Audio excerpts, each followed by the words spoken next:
Khalifah, khilafah, dan kafah. Itu juga enggak. Ya, tentu ada perbedaan. Khalifah, khilafah, kafah, cok menengah kan? Nah, dan terkait juga az-zauqi. Kalau andung bahasa lamunya bijauqi, masalah rasul. Itu nan akan kita bahas terkait kaji ilmu tazkiyatun nafs dan tasawuf. Assalamualaikum warahmatullahi wabarakatuh. Waalaikumsalam warahmatullahi wabarakatuh. Berdoa hadirin, lurus niat ridha Allah.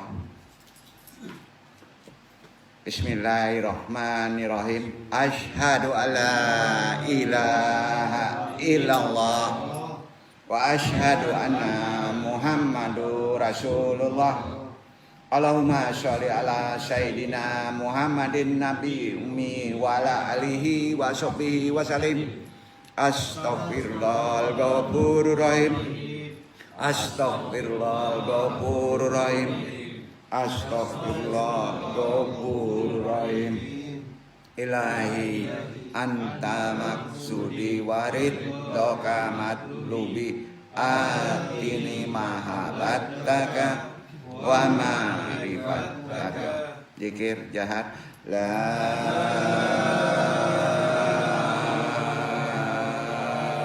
ilaha illallah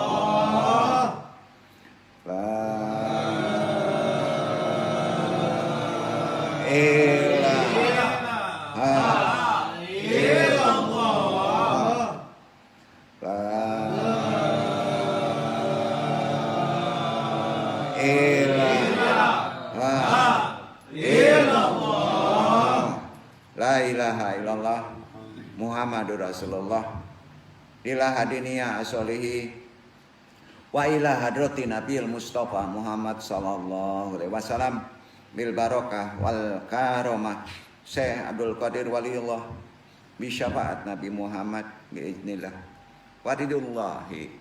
Ya Allah, ya Allah, ya Allah, innaka ala kulli syai'in qadir. Takdi hajatina pasang niat.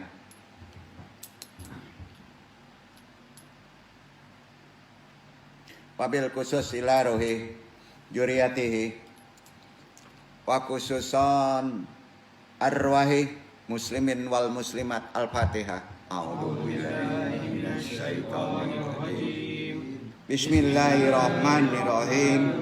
Alhamdulillahirabbil alamin. Ar-Rahmanirrahim. Maliki yaumiddin.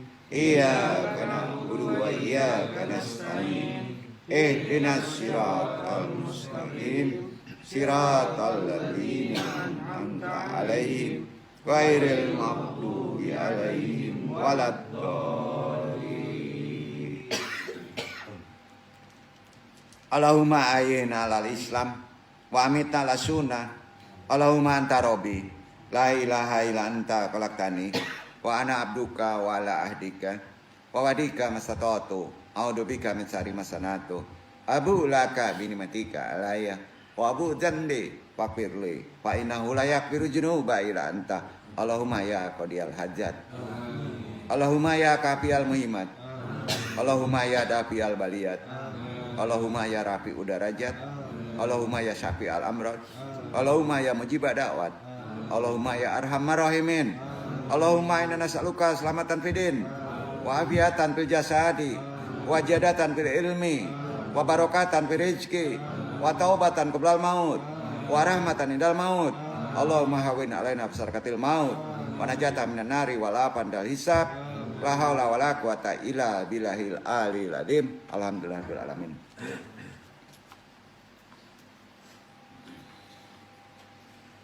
Bismillahirrahmanirrahim.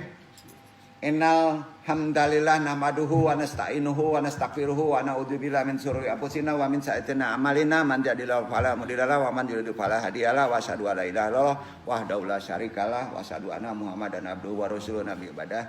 Tentunya sebelum taklim kita panjatkan selawat dan salam kepada junjungan kita Nabi besar Muhammad SAW beserta pengikutnya sampai akhirul zaman. Rabbi sari sari wa yasir amri wa kudatam lisani ya kau kali. Ya Allah, ya Rabb, lapangkanlah untukku dadaku, mudahkanlah untukku urusanku, raikanlah simpul pengikat lisanku agar mereka memahami perkataanku. Iwan ya ma'a rahimakumullah yang andung taklimi, andung takjimi yang dimuliakan Allah. Syukur alhamdulillah hari ini kita masih diberi waktu, banyak-banyak bersyukur, masih diberi nafas, masih diberi kesehatan. Buktinya kita bisa hadir di tempat ini. Tidak lupa wajali wajiro min ahli, Rabbana abrina min ladunka aroma, wa ilana amirana rasyada, Rabbana ludrika glubana badail hatana, wa balana min ladunka aroma inaka atal wahab. Amma badu. Ada nan katanya? Kita lanjut ke talim. Banyak orang, kita ke jauh dulu ya, ke rasa dulu ya. Banyak orang membenarkan suatu hal dengan mengikuti hati. Ya, apa kata hati? Apa kata hati? Pertanyaannya sekarang langsung nanya lagi, enggak ya? Jangan kaku Pak.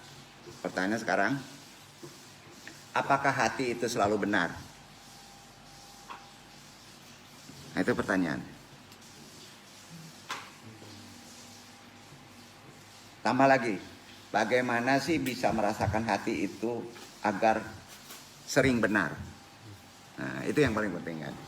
Artinya, hati nurani tidak selalu benar. Setuju Pak? Nggak bisa. Kato hati den pasti betul, nggak bisa. Nggak bisa begitu. Ya. Sekarang yang perlu apa Pak? Yang perlu bagaimana bisa merasakan bahwa hati kita itu benar. Nah, ini udah perkara apa? Perkara ruhani. Ya. Bapak bisa yakin bahwa hati Bapak itu benar. Gimana rasanya? Duk. Nggak bener nih calon pacar gua katanya. Ini sekali ngelihat duk. Rupanya enggak. Janda pula lagi ya. Laki orang pula ya. Nah, gitu kan. Enggak juga bener. Kira-kira gitu. Ya. Kenapa hati tidak selalu benar? Karena hati itu dibentuk oleh lingkungan, budaya, dan pengetahuan. Nah, itu pemahamannya. Dibentuknya lah itu. Nah, semua punya hati nurani. Jadi hati nurani kalau mau benar harus dibentuk oleh cahaya ilahi. Ya, cahaya ilahi. Pertama, untuk bisa merasakan hati kita benar, bersihkan dulu. Bersihkan hati dengan kata Quran, zikrullah. Makanya di awal kaji itu la ilaha illallah, itu pangkalnya membersihkan hati. Jadi Bapak, kalau ingin berfatwa kepada hati, bersihkan dulu hatinya. Hati juga memerlukan pembersihan. Nah, gitu. Jadi kita kan jarang berfatwa ke hati. Fatwa kita kan ke YouTube. Nah, gitu. Fatwa kita banyak ke YouTube lagi. Jangan, ya. Nah. Jadi karena hati tidak selalu benar, untuk bisa merasakan hati itu terus menerus bersihkan dulu. Nanti kita ada yang disebut alarm gitu ya. Jadi pemahaman kita udah tahu ya, hati nurani kalau mau benar harus dibentuk oleh cahaya ilahi. Jika sudah dibentuk, kalau sumbernya sudah benar, maka akan benar. Sumber hati itu dibentuknya oleh cahaya ilahi. Cahaya ilahi secara syariat adalah sumbernya Al-Quran. Ya kan? Bagaimana kita bisa bergerak dari ajaran agama Islam yang hanya sebatas ritual menuju diskusi yang lebih mendalam dan bermakna? Ya. Semuanya mesti melewati proses. Setuju? Semuanya memerlukan proses. Nggak bisa simsalabim. Seumpama begini, apabila kita tidak paham lafaz dan artinya dalam hal perkara sholat, setidaknya kita mengerti beberapa, meskipun sebagian kecil saja, misalnya Allahu Akbar. Maknanya apa? Allah Maha Besar. Itu perlu proses kan? Begitu juga perkara hati nurani. Hati nurani manusia ya. Nah, perlu juga proses supaya bisa selalu benar. Setuju? Ya. Yaitu dengan istiqomah. Alarmnya gitu Pak. Terus menerus bersihkan dulu. Sampai kolbun kita salim. Jadi apa manfaat zikir? Manfaat zikir paling awal adalah supaya kita bisa berfatwa apa kata hati kita. Kalau kita tidak yakin dengan hati kita, maka tindakan kita kadang-kadang tidak memerlukan sandaran lain, Pak. Feel aja. Ya. Nah. Perlu juga proses supaya bisa selalu benar. Alarmnya itu apa, Pak? Hati itu. Zauki namanya. Artinya? Rasa. Kita pahami dulu jaukinya ya sebelum kita kaji khalifah. Di kalangan umat muslim khususnya di Indonesia nih, kehadiran Imam Al-Ghazali itu sangat tertanam dengan ajaran-ajarannya di hati, khususnya dalam ajaran tasawuf dan praktek syariat ya. Umumnya selalu menjadi dasar kan. Nah, karya Imam Ghazali yang paling akrab di Indonesia apa Pak? Ihya Ulumuddin ya. Bapak-bapak pernah baca Ihya Ulumuddin? Ya. Sekali-kali walaupun disiplin kita nggak di agama, coba baca jangan fihi ma fihi Pak, mabok kita. Ini baca fihi ma fihi ya. Itu makomatnya udah kemana-mana itu. Baca Ihya Ulumuddin. Misalnya gini, gimana adab-adab perkara tubuh, adab syariat Islam, itu bagus benar itu. Karena itu dasar pedomannya itu, ya. Dasar pedomannya itu, Ihya Ulumuddin. Berhidup berumah tangga juga begitu, Pak. Bacalah Ihya Ulumuddin ya. Jangan filsafat perkawinan nanti kacau nanti gitu ya. Filsafat jomblo, bingung nanti, ya kan? Nah. Jadi sangat akrab, terutama bukunya yang boleh kata mengena dalam kehidupan Nusantara, Ihya Ulumuddin. Selain itu, kitab lainnya yang perlu kita tahu, ini khusus ya dipelajari orang-orang yang mendalam. Mi'raj Asy-Syalikin. Artinya mi'raj para salik. Ini terkait sholat yang lebih sempurna, mi'rajnya kaum mukmin itu. Nah, ya. Ini lebih ke dalam lagi. Dan kitab Mishkat Al-Anwar, relung cahaya. Itu perkara atribut tubuh bagian tengah. Ya, Mishkat Al-Anwar. Jadi jangan dulu membaca Mishkat Al-Anwar, Mi'raj Asy-Syalikin sebelum kita membaca Ihya Ulumuddin. Ini mau keren, fihi ma fihi, Pak. Wah, gini ya. Fihi ma fihi itu hampir pengertiannya itu syair-syair yang ada pada Mishkat Al-Anwar. Berat nanti Bapak ya. Jadi hasil laku syalik adalah nyata ya kajiannya. Enggak metafor, bukan perumpamaan. Kaji Islam Ruhani itu perkara salik, perjalanan menuju Allah itu bukan metafor ya. Bukan perumpamaan, nyata itu. Nah, ini yang perlu ditegaskan oleh Andong ya. Untuk memahami perkara hati nurani supaya menjadi bersih dan bisa merasakan kebenaran, ikhtiarnya jelas tadi berada dalam kasanat tasawuf. Di kajiannya ada istilah zauq kan. Kasanat tasawuf itu ada istilah zauq yang menurut Al-Ghazali az-zauq, kalau menurut Andong bizauqi sama juga ya. Yang maknanya zauq itu, ini baru Anda pahami secara lebih komprehensif ya. Merupakan kehadiran hati. Hudur al-qalbu. Jadi kaji zauq itu gimana kalau sholat kita harus hadir hati. Hati kita tidak kemana-mana. Masa sholat Allahu Akbar, kok gua ingat Halimatus Sa'diyah ya. Para jomblo tuh kan nggak bisa, itu nggak hadir hati itu. Hadir korin. Nah, itu ya. Itu Seganggu. Tandanya apa itu? Tandanya hati kita belum ikhlas membersihkannya. Ya. Jadi makomat kita beresin dulu. Jangan zikir itu ada niat. Zikir itu niatnya satu, bersihkan dulu hati. Niat itu letaknya di tafakur. Niat itu prioritasnya 80% pada ikhtiar. Ya. Pada ikhtiar 80%. Nah. Jadi kasananya tasawuf itu ada istilah jauh. Diandung dijauki maknanya kehadiran hati, hudur al-qalbu. Bahasa kerennya gitu. Kalau orang tasawuf menyebut gitu. Ketika seorang salik berzikir kepada Allah secara kontinu, istiqomah terus menerus, buah dari zikir itu kata Al-Ghazali nih ya di Ihya'ulumuddin akan menghasilkan citra rasa spiritual. Rasa spiritual itu yang disebut zauq. Jadi rasa itu menghasilkan rasa spiritual, zauq. Paling dalam di tengah kesadaran yang tinggi, tidak mabok. Kondisinya dalam kesadaran tinggi.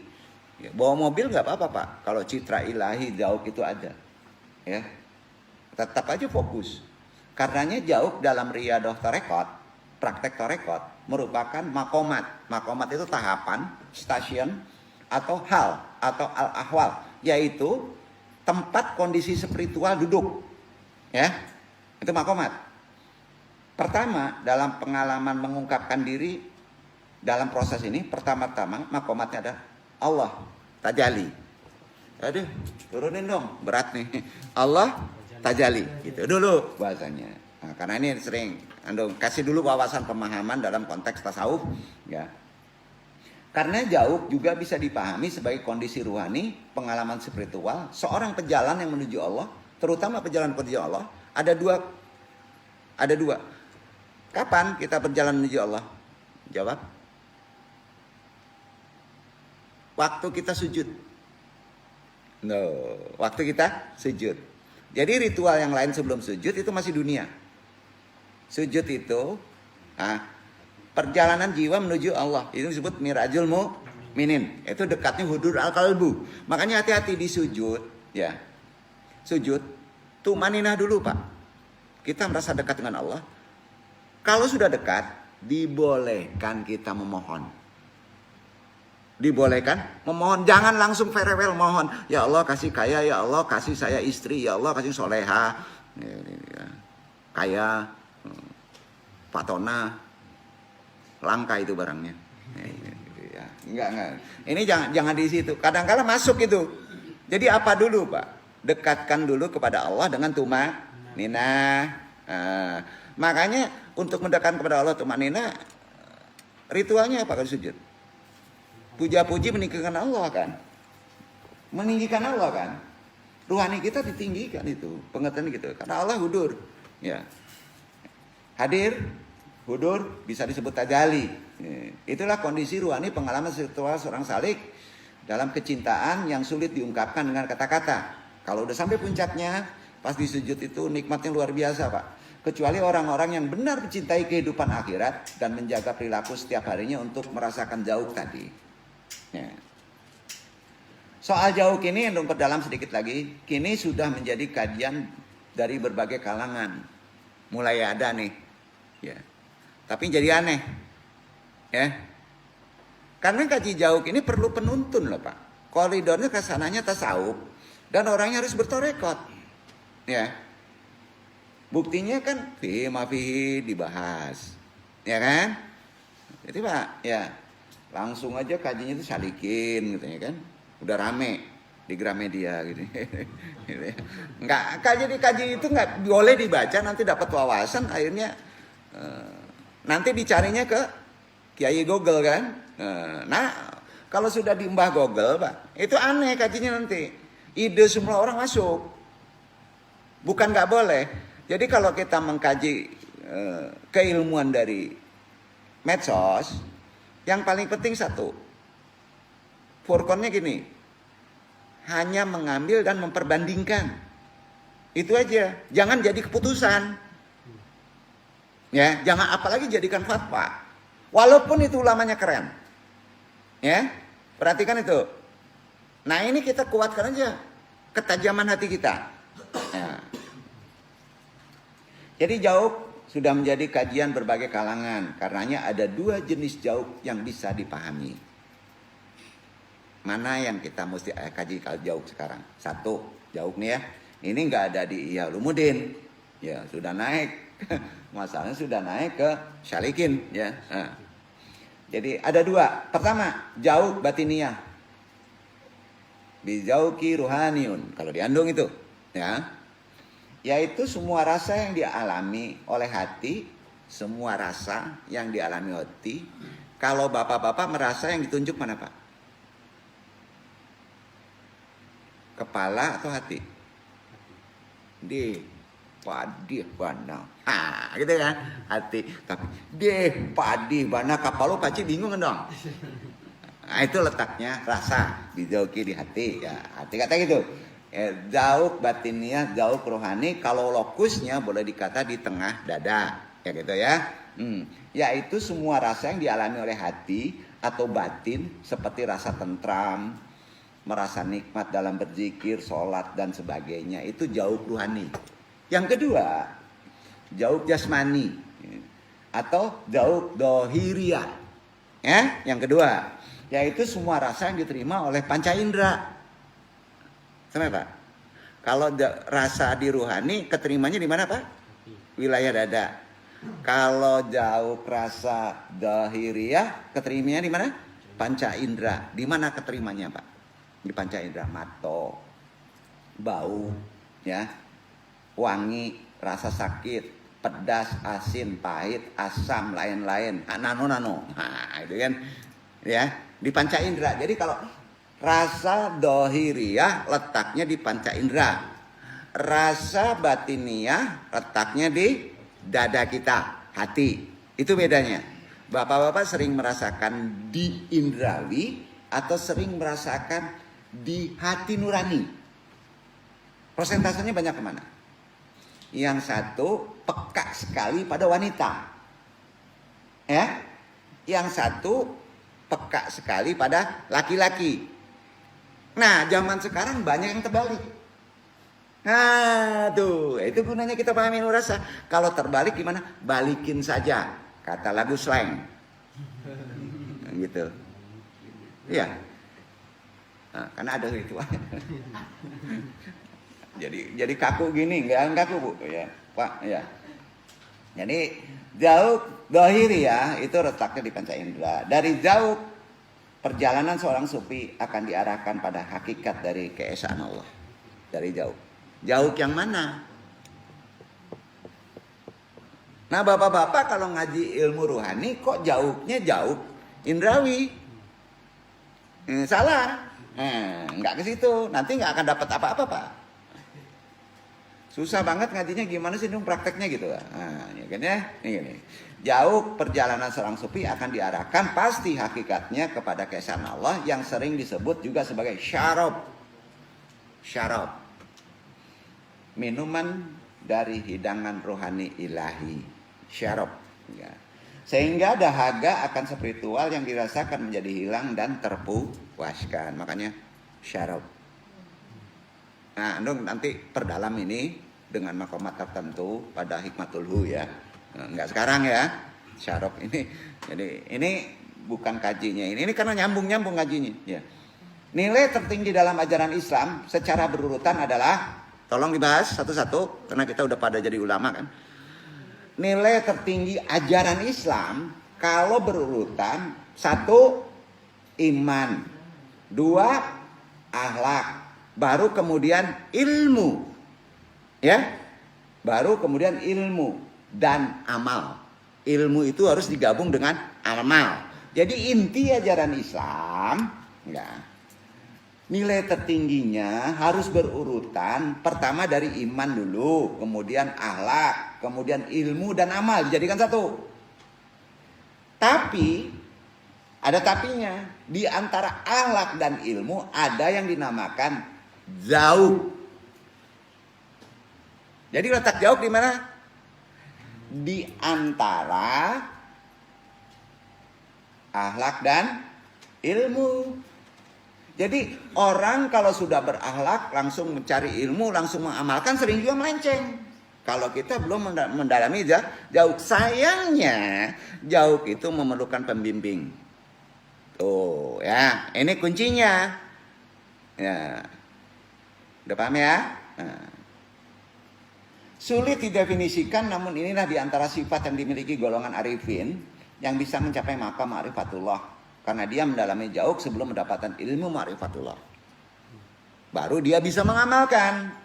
Dalam bahasa Indonesia barangkali arti jauh yang paling mendekati benar adalah cita rasa atau selera. Salero. Cita rasa atau selera. Nah, kalau bapak-bapak seorang seniman atau seorang artis, ya, yang baik harus punya cita rasa. Seniman, artis yang baik itu harus punya cita rasa jauh. Nah sekarang seniman ini kok cita rasanya naiknya di kepala aja dan indrawi? Enggak, bukan. Orang dulu cita rasanya di hati. Itu yang didalami dulu. Yang sangat tinggi dan tajam. Seniman dan artis itu gitu. Tanpa itu dia tak akan mampu menuangkan imajinasinya ke dalam kata-kata atau gambaran. Sepakat kan? Batas antara akhlak dan jauh memang tipis. Tapi bisa dibedakan. Bisa dibedakan. Contoh, memenuhi janji untuk bertemu seseorang tepat waktu adalah, coba, akhlak. Itu akhlak, betul ya? Nah, itu akhlak. Bapak-bapak tepat janji setelah berjanji, itu akhlak, bukan jauh. Bukan ilmu. Itu namanya akhlak, bukan juga iman. Itu akhlak, ya, udah tahu. Tapi ketika ia datang terlalu dini, terlalu cepat dari waktu yang disepakati, saat tuan rumah belum siap menerimanya, itu disebut absennya jauh. Betul? Itu Iyalumuddin loh. Berarti bapak-bapak tidak pakai rasa. Pokoknya gua supaya cepat hadir, ini salah berpikir nih. Supaya lebih dihormati, saya mesti cepat datang duluan. Padahal ngeganggu orang itu. Nah, itu makanya ada transaksional. Itu akhlak tuh gitu. Ya. Kalau itu tidak ada, berarti bapak-bapak tidak mengabsenkan wilayah tengah yang disebut rasa. Nah, absennya jauh. Ya. Zaman sekarang udah mulai banyak terjadi. Nggak enak aja. Nah, itu gunanya ilmu ini. Ketika kita bertamu di saat jam makan dan tidur tanpa membuat janji sebelumnya, itu absen jauh. Karenanya ciri-ciri jauh dalam pergaulan sehari-hari di antara ciri-ciri yang memiliki jauh. Orang-orang yang sudah tajam jauhnya rasanya. Ini bukan bencong ya. Ya, yang udah tajam rasanya dalam pergaulan sehari-hari pasti begini. Ada berapa Pak Ustadz Makomat orang yang melihat orang yang sudah tajam jauhnya? Pasti Pak Ustadz nggak tahu. Karena itu ilmu andong. Ada 22. Mudah-mudahan Bapak ada di sini salah satunya. Tajam rasa Bapak di mana nih ya? 1 ya.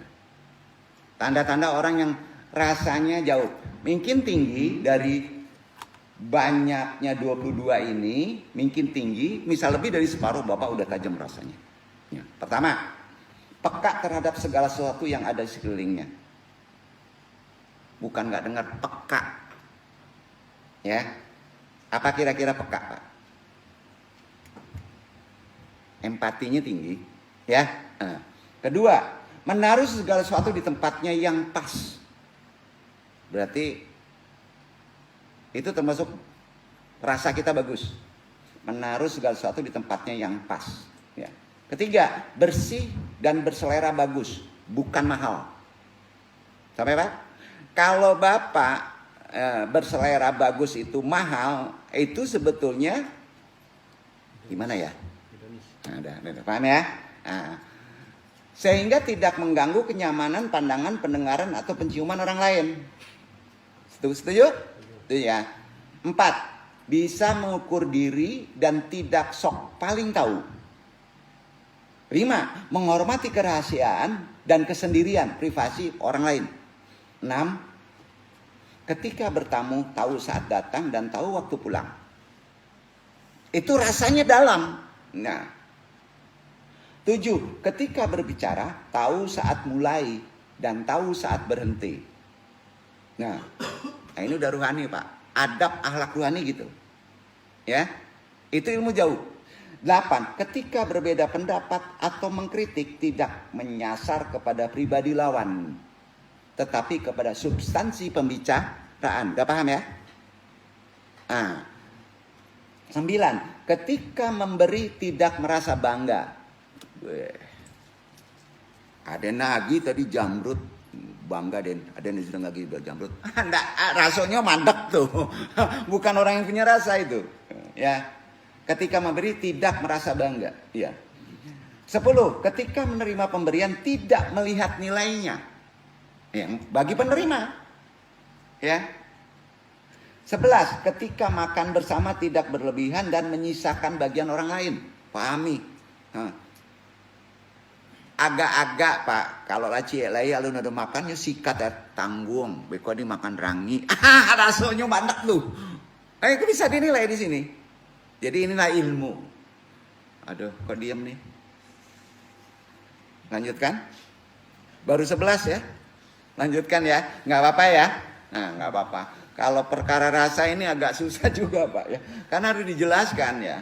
12. Ketika berada di wilayah orang, menyesuaikan diri dengan adat dan norma setempat. Adat Minang apa Pak? Jadi macan jadi macan. Jadi embe jadi embe. Kalau kapaya kumbuh tandonya jadi embe.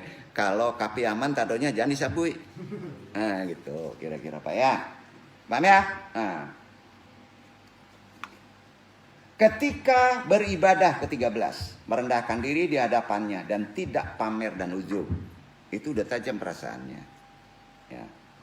14. Ketika memutuskan sebuah perkara, mengambil jalan yang paling adil, jelas. 15. Ketika berbicara tidak berteriak, tetapi juga tidak terlalu lembut, sehingga tetap terdengar dengan jelas oleh orang lawan bicaranya, kecuali Pak.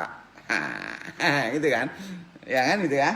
15. Nah, 16. Ketika berpakaian menutup auratnya dengan sopan. 17. Ketika berjalan melihat lurus ke depan. Sekali-kali boleh melihat ke belakang. Ya. Kalau bawa mobil jangan ke depan aja Pak. Gitu ya. Sekali-kali ngelihat spion, tapi jangan terus ngelihat spion. Nah, ya kan? Gitu.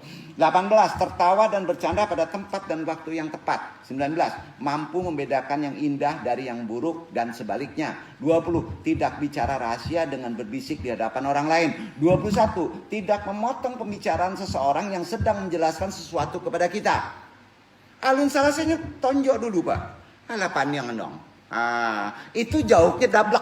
Itu dablek mandek gitu ya. Tolong Pak ini. Aduh nggak enaknya. 22 terakhir. Tidak berbicara terlalu panjang sehingga seakan hanya mau didengar tapi tidak mau mendengarkan. Ini semua ada di ilmu rasa. 12 tahapan yang menjadi akhlak lebih tinggi daripada akhlak syariat. Setuju Pak? Berani mengamalkannya? Berani mengamalkannya. Untuk yang muda-muda, yang tua-tua udah ngamalin itu. Ya di sini udah pada ngamalin. Alhamdulillah. Ya, betul kan? Kecuali yang duduk. Berat itu sebenarnya. Berat tuh tadi itu berat tuh Pak ya. Karenanya konsep tasawuf jauh, konsepnya ya, konsep tasawufnya adalah juga sebuah konsep dalam tasawuf. Dalam tasawuf jauh diartikan sebagai kondisi merasakan kenikmatan dalam laku lampah yang dua-dua tadi. Berarti jauh kita belum bagus kalau yang 22 tadi kita amalkan masih belum nikmat. Ya. Bisa menilai sendiri diri kita sendiri dalam konsep jauh. Nah, ya. Itu sebabnya kita tidak akan bisa merasakan keesaan Allah yang Maha Esa. Bapak-bapak sudah merasakan keesaan Allah yang Maha Esa? Dalam segi kepala, dalam segi rasa masih banyak nol. Ya. Itu gunanya bertarekat, Pak. Ya. Hanya dengan menyebut kalimat tauhid, la ilaha illallah, Sudah merasakan keesaan Allah? Tanya pada diri. Ya.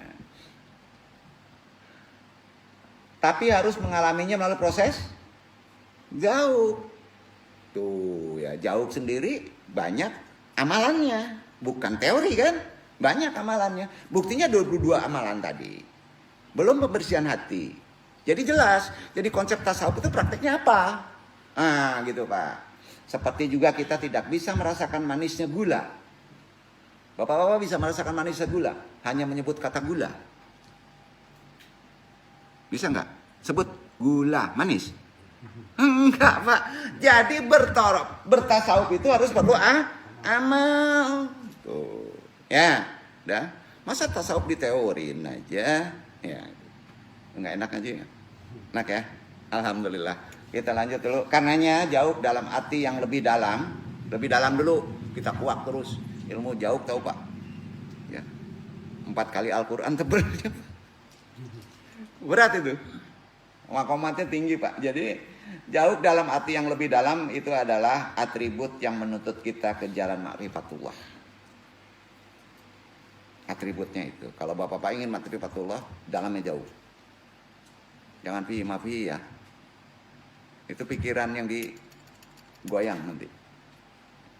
Boleh mafi itu bagus Pak. Makomatnya harus paham. Karena sumber jauh adalah ilmu.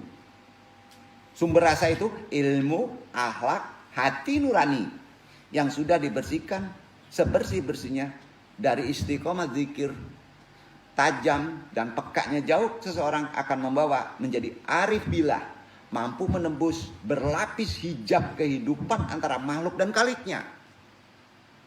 Dan ini bukan teori. Mudah-mudahan Allah menuntun kita untuk mencapai akhlak yang mulia dengan ilmu ini, ilmu yang tinggi, ilmu yang bermanfaat serta jauh yang tajam. Amin amin ya robbal alamin. Insya Allah kita praktekkan dulu. Jadi penjelasan kenapa kita mesti zikir sudah cukup tadi ya. Kenapa kita tembakan ke hati kita sudah paham tadi. Memerlukan makomat, memerlukan pembimbing, memerlukan penjelasan ya. Agama Islam dianut oleh ratusan juta kaum muslimin di seluruh dunia, paling banyak, ya kan? Dan dijadikan sebagai way of life, bukan Quran aja. Agama Islam itu sendiri sudah menjadi way of life. Ya, apa itu? Tanya yang pintar, anu nggak ngerti itu. Yang menjamin kebahagiaan hidup, pemeluknya dunia wal akhirah. Setuju? Setuju. Islam memiliki satu sendi utama yang berfungsi memberi petunjuk ke jalan yang sebaik-baiknya. Sendi tersebut adalah Al-Quran dan Sunnah. Sebagai kitab suci agama Islam, Al-Quran, karenanya salah satu pembahasan dalam Al-Quran yang sangat penting dan paling banyak tentang kaji kemarin, keberadaan manusia. Ya, keberadaan manusia. Mulai masuk khalifah. Itu dulu, Quran itu banyak sekali keberadaan manusia, suruh ngapain, suruh gimana, adabnya gimana. Kalau nikah itu sebagai manusia suruhannya apa? Sudah nikah gimana? Setelah mati gimana? Sampai tembus. Ya. Keberadaan manusia sebagai salah satu makhluk ciptaan Allah Subhanahu wa taala di muka ini mempunyai peran penting dalam menjalankan fungsinya sebagai khalifah di atas bumi. Oh, khalifah itu Quran. Nah, Allah Subhanahu wa taala tidak hanya mengatur tentang kehidupan yang berkaitan dengan ibadah aja. Jadi Islam itu ibadah aja. Masa dipisahin? Tidak. Allah juga mengatur bagaimana manusia menjalankan perannya di atas muka bumi sebagai khalifah. Yang bertujuan untuk dapat keselamatan dunia dan akhirat. Nah, kekhalifahan yang terkandung dalam Al-Quran mempunyai 3 unsur. 3 unsur. Yang saling terkait, ditambahkan unsur keempat yang berada di luar, namun dapat menentukan arti kekhalifahan dalam pandangan Al-Quran. Ketika unsur tersebut yaitu, pertama, manusia yang dalam hal ini dinamakan khalifah. Kedua, alam raya yang ditunjuk oleh ayat Al-Baqarah sebagai ard. Ketiga, hubungan antara manusia dan alam dan segala isinya termasuk manusia yang berada di luar digambarkan dengan kata khalifah, yaitu yang memberi penguasaan, yaitu Allah Subhanahu wa taala. Yang menyuruhnya Allah. Manusia adalah makhluk sentral di planet bumi ini karena dia khalifah. Ya. Selain penciptaannya yang paling sempurna dan seimbang pada manusia, bersyukur kita jadi manusia. Banyak makhluk lain yang ada seperti hewan, tumbuhan diciptakan untuk kepentingan terhadap kita. Baik secara langsung maupun tidak langsung. Hak pemakmuran, pengelolaan bumi beserta isinya diberikan kepada tumbuhan, hewan, malaikat, jin, tidak manusia. Nggak ada hak milik. Amanah berarti ya manusia ya. Sebagai konsekuensi logis atas kesediaannya mengaku amanah dari Allah Subhanahu wa taala. Al-Qur'an mengungkapkan dengan sederhana namun tegas, menekankan individualitas dan uniknya manusia. Ditegaskan dan mempunyai pandangan yang pasti tentang peran dan manusia. Nasib manusia sebagai suatu kesatuan hidup adalah akibat dari pandangan bahwa manusia adalah suatu individualitas yang unik, yang menjadikan mustahil bagi individu itu untuk menanggung beban orang lain. Mustahil. Dan ia hanya berhak menerima buah atau akibat dari perbuatannya sendiri. Makanya di Islam tidak ada kajian yang namanya karma. Ini paham ya? Kita percepat aja nih. Imam Jalaluddin Al-Mahali, Imam Jalaluddin Asyuyuti dalam tafsir Al-Jalalain jilid 1 mengungkapkan, enak kita menyontek ya. Ya. Mengungkapkan bahwa ada 4 sifat manusia yang diterangkan di Al-Quran. Pertama, manusia itu adalah makhluk yang dipilih oleh Allah. Ini berada pada Quran surat Taha ayat 122. A'udzubillahi minasyaitonirrajim. Bismillahirrahmanirrahim. Sumajtabahu rabbuhu fattaba alaihi wahada.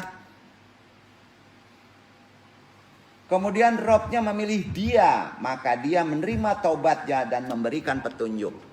Dia itu kepada Nabi Adam, termasuk kita.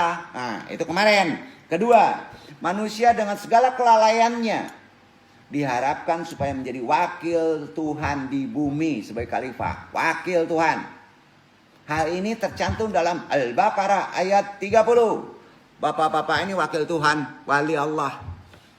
Keren kan? Alhamdulillah, enggak ada wali nagari, Pak. Yang ada wali Allah. Bapak-bapak, ya, baca Al-Baqarah ayat 30. Bapak ingin jadi wali, baca Al-Baqarah ayat 30. Insya Allah.